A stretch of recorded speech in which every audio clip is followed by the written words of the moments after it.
come in, cure deferred maintenance, and raise rents by about 9% and capture some of the other income items that he's not currently getting.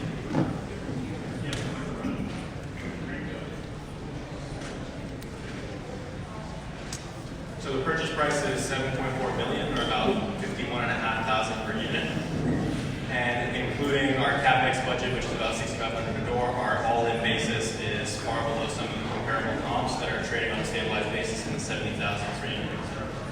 Speaking to one. So on this deal, we're looking for a net of fees return of 16.2% IRR with an average cash on cash of 9.8% over their 5-year investment horizon. We're securing 10-year Fannie Mae loan at 75% loan to cost, which we believe is the optimal debt strategy at this point in the cycle, which allows the flexibility to potentially sell an assumption with a supplemental to a future buyer, or to hang in there for a longer-term investment, potentially through a downturn. So our investment rationale is really we see a property that is not being optimally performed. As you can see, this very tired and sad playground structure is indicative of the love and care that the current ownership is not putting into the property. So our business plan is to come in and really show some, some give back to the tenants and invest into the common areas, resurface the pool, add pool furniture, summer barbecue, grilling area, and then obviously upgrade this sad and lonely playground. So that building in the back is an abandoned shack that they're using for maintenance, and it's just locked up. So we plan to blow out the walls and make it a nice covered picnic area. So just to go over some of the major assumptions, I know institutional investors especially hate rent growth projections. So for this deal, we projected 2% rent growth with 2% expense growth, and then as you guys know, in Texas, property taxes can go crazy, so we're projecting 4% growth on taxes. We're projecting to exit at a 7% cap rate in 5 years, and the market is currently trading for stabilized assets at about 6% in this area.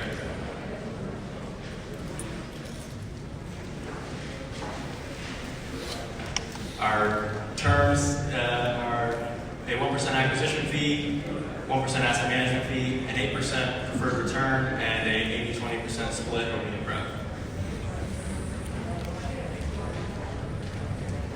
So this property is located in southeast corridor of Houston, right near Hobby, which is a major airport, services, I think, 13 million passengers per year and employs 52,000 jobs locally. So there's some major employment drivers from Lobby, as well as the Port of Houston, which is only 3 miles away as well. So the tenant demographic is primarily Hispanic and families here. This is a low crime neighborhood, low crime property with it actually has the largest floor plans of any comp in the market. So definitely caters to the families in the area.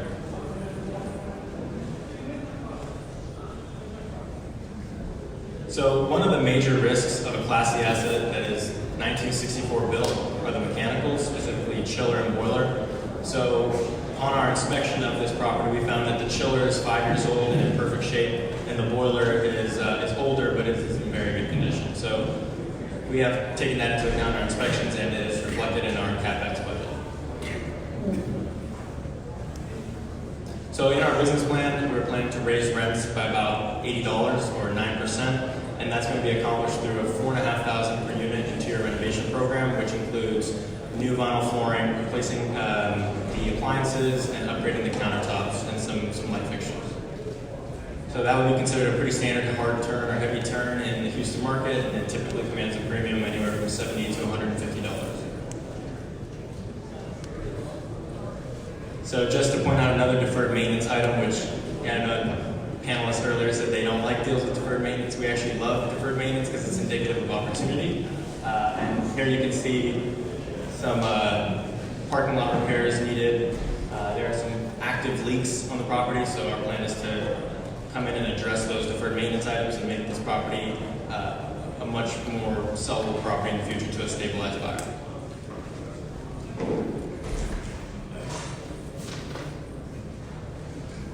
So the unit mix leans towards 2 bedrooms, and you can see, the 63 2x2s are the most popular unit. And actually, one unit has been partially renovated with new flooring and new countertops, and it is actually getting $1,050 per month. So it's almost proving out our business plan in place. So we don't have time to go fully into the Houston market and specifically the sub-market, but as I mentioned, some of the drivers here are the Hobby Airport, Port Houston, and to note the growth in this area, the Harris County Toll Road is building the new ship channel bridge, which is just indicative of the growth. There's just a lot going on here. It's been a very popular place to go into Houston and buy value-add properties, C-class properties specifically, and perform value-add. You have 1 minute remaining. So looking at the comps really quickly, just to highlight Reserve at Belfort. One thing unique about this property is it's all bills paid, whereas some of the better comps are on a RUB system. So if you look at, we actually went in and I personally went to Allendale Village, Glenview, Willow Tree, Reserve at Belfort. So I basically went to all the comps and said, hey, I want a 2-bedroom. What would the utilities cost me? And I embedded that into our rent comps here. So Reserve at Belfort is really that reach comp, and they bought that property. It's 1955 built, so it's actually older than our property, and they came in, renovated, and they're getting really great rent bumps. And as you can see on the sales comps, there have been sales in this area with comparable property types in the 70s per unit. Our CapEx plan, as I mentioned, is $4,500 on the interiors and about a little over $2,000 on the exteriors, focused on amenities and carrying deferred maintenance. So we believe this is the optimal CapEx plan. Not spend too much, just spend the right amount to get the most bang for our buck on the deferred maintenance, as well as raising rents through the interior.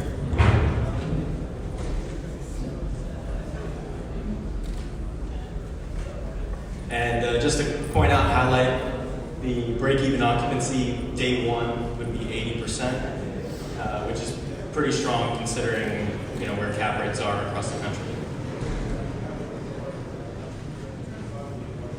Okay, I'll leave it at that. And now to go to the investors. So if you raise rents 9%, how long is that going to take you? And what's your anticipated rent growth years 2, 3, 4, 5, 7, 7? So our stabilized plan is 15 months. So we think we'll be able to turn every unit through 15 months. And we actually probably could be able to beat that pro forma. And then thereafter, we're projecting 2% rent growth. So during that 15-month stabilization time, we have no rent growth. We're just trending towards our pro forma. And then after we hit the pro forma, we're just going 2% up.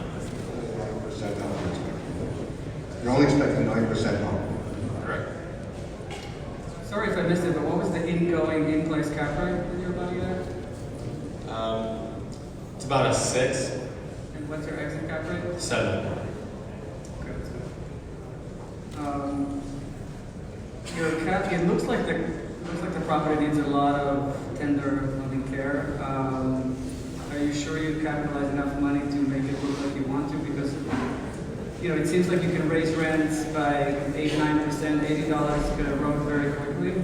How have you looked at you showed us in the parking area, that's expensive, to fix that, and landscaping and so on. So I'm just wondering if you could maybe tell us a little bit more about your CapEx plan especially for the common areas.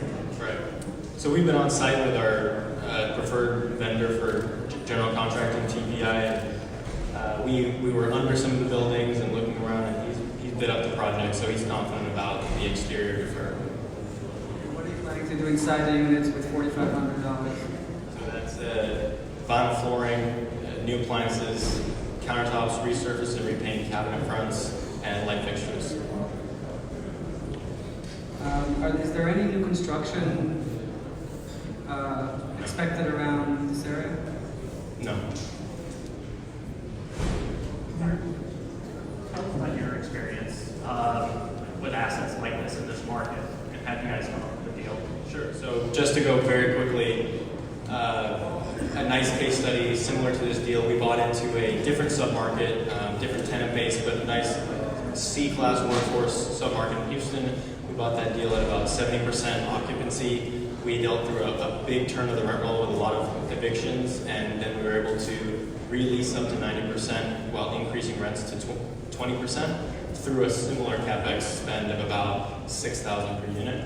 And that turnaround happened in about 12 months on a much larger asset. So I think that speaks to the possibility of these turnaround and repositions to occur.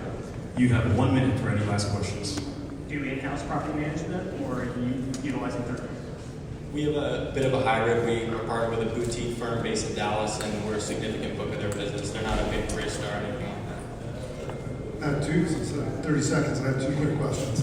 One is on the financing. How long is the idle period? 1 year. And then in the capital structure for the GP capital, who's providing GP capital? Is that the guarantors or you syndicate? Yeah, that's correct. In-house. So after the acquisition fee and disposition fee, how much capital do we have in the deal?